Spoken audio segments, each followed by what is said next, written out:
I heard a recent interview that Kim Mulkey did, and literally as she was talking, I was like, what? It didn't take much. I think I spoke to her and her mother one time. Really? One time. Wow. And she has not even come here on a visit. Like, the guy who's like, you mean to tell me that for 40 years I could have been doing this? Ain't no way. Like, I was thinking, like, you mean to tell me that the top sought out transfer will commit to your team on one conversation with you and no official visit? Ain't no way. But that's what happened. Way. That is what happened. Okay? Because I was just like, wait, what? What do you mean MiLaysia Fulwiley never took an official visit to LSU before transferring? That's right. So Fulwiley from South Carolina, good player? I think I would sum it up like this. Every time we've played South Carolina, she in particular has kicked our rear end. Yeah. Whether it be in a regular season game or the SEC tournament, she just was special every time she played LSU. Was there a particular thing that you sold her about on LSU, or was she just sold on Kim Mulkey from the get-go? I want to come play for you, Coach. No, it didn't take much. Okay. I think I spoke to her and her mother one time. Really? One time. Wow. And she has not even come here on a visit. She's played against us enough to know our style of play. Right. Yep. These young people do their homework. They look at rosters. Yeah. They look at openings in the starting five. They look at, openings in the rotation of 8 or 9 players. And she pretty much, I think, had her mind made up. And it was not an easy thing to sell, but you're always nervous, and that's what makes it not easy. But she's an exciting player. She plays with a lot of flair. She's going to come into a program that has great players. Right. And we're going to be excited when I can get her on that floor. Yeah. According to Kim Mulkey herself, she only talked to MiLaysia and her mom once. Then boom, commitment locked. No visit, no campus tour, no big recruiting weekend, just one of the most electric players in women's college basketball saying, yeah, I'm good. Let's do it. Let's do it. So let's talk about why I find this so shocking and what this tells us about MiLaysia Fulwiley, what this tells us about Kim Mulkey, and what this tells us about what we may see in this new transfer portal era. Okay, so when let's recap for those who are not aware. When we first heard that MiLaysia Fulwiley was hitting the transfer portal, jaws dropped. People were shocked, right? This is the 6th player of the year. This is the SEC tournament MVP. This is someone who dropped 24 points against LSU. In the past. This is someone who has torched just about everybody with her flashy play, right? She's a fun player. 2nd leading scorer for the South Carolina Gamecocks this past year. And, for her to leave South Carolina, a national title contender, right? They won in her rookie year, her freshman year, her second year, they ended up losing. She leaves this team. She leaves the team that likely was going to go back to the national championship next year. And it shocked people even more when she landed at South Carolina's biggest SEC rival, LSU. It's crazy. But Kim Mulkey said it took one conversation to get her to commit. Hey, here's the thing. Most players take visits. They meet the team or the players who are available to meet, right? They tour the locker room, they soak in the vibe, all that good stuff. But for MiLaysia, she didn't need it because Kim Mulkey was like, hey, she's played against us enough to know our play style and to know all she needs to know. And honestly, that might be everything you need to know about MiLaysia.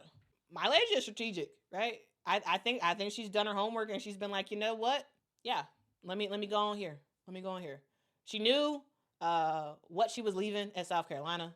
She knew who was leaving at LSU. She knew who was staying.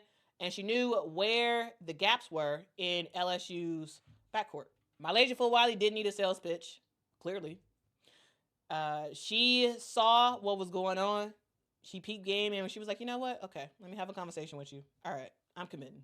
I don't have to go there. I'm committing. I'm good. And she made her move. She made her move. So now we have the question of how does it work? Because LSU has a big three. Again. A new big three. A all-guard big three. Flau'jae Johnson is back. Michaela Williams is back. And now you have a player like a MiLaysia Fulwiley.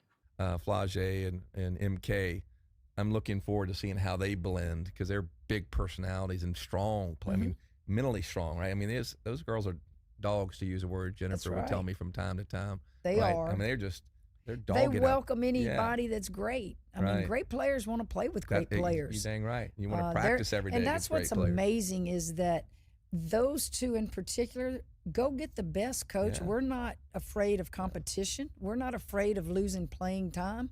That's what the great players want. But you don't see that all the time. Sometimes you see kids leave for fear that that's going to cut into their playing time. Yeah. You never hear that from the great players. They're like, what can we do to help get a great player here? And those two, they know Fulwiley can go with them. And I think if I said anything, they would be smiling right here today if you were asking them about it. This backcourt is looking good.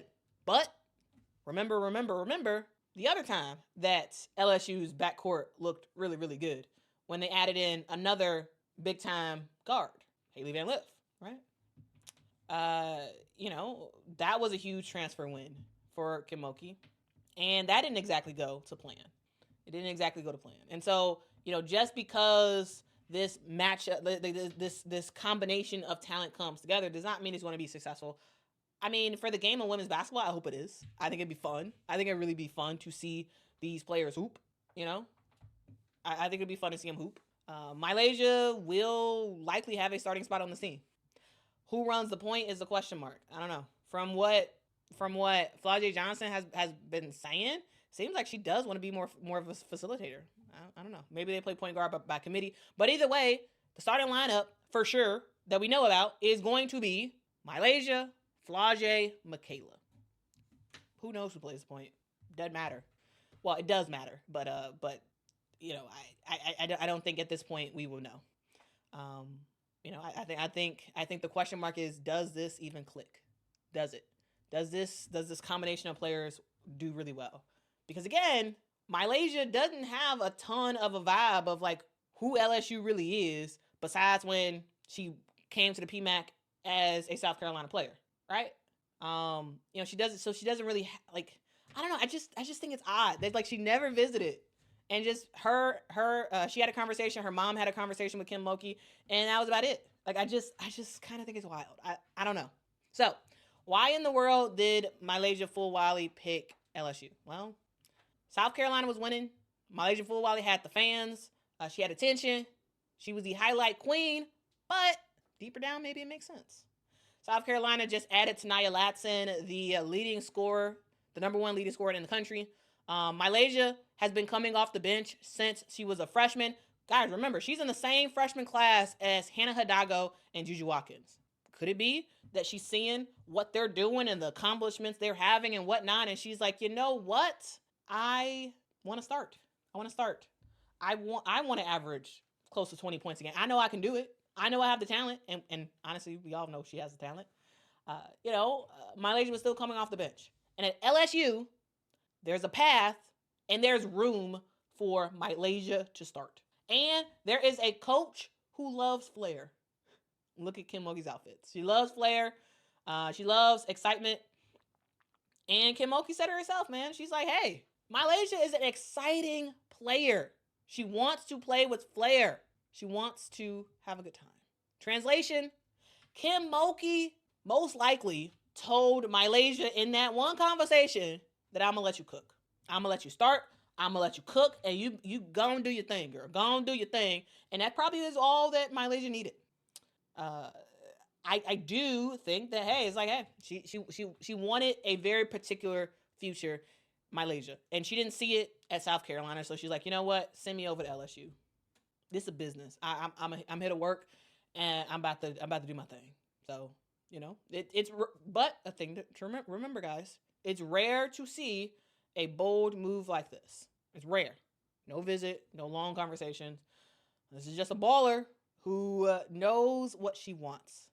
MiLaysia Fulwiley has made her move on the chessboard. And right now, we'll see. We will see what happens because Baton Rouge he's going to get interesting. He's going to get real, real interesting next year. That's for sure. That is for sure. W. Bazil says, let her cook, ? I don't know if you can land in Baton Rouge and start cooking your own gumbo. It may take time.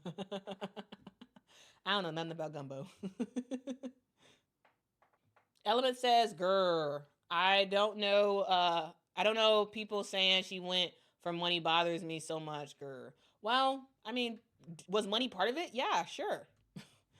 LSU seems to be the NIL capital of the world when it comes to women's sports. So, yeah. Could that have been a factor as well? Sure. Do I think that was the sole only factor? No. All right. Serenity says, I like Lay. I'm sure she'll do just fine. Alpha Sports says, did you see Haley's interview with the Chicago Tribune? I did not. I've not seen it. I did see some headline that said like Haley had advice or whatever for MiLaysia. I don't know if that's what you're referring to, but I did not see it. I'll look at it. I'll look at it later. I will look at it later. Tisha says South Carolina players are expected to be humble and great team players. LSU is more free flowing and in your face like their coach.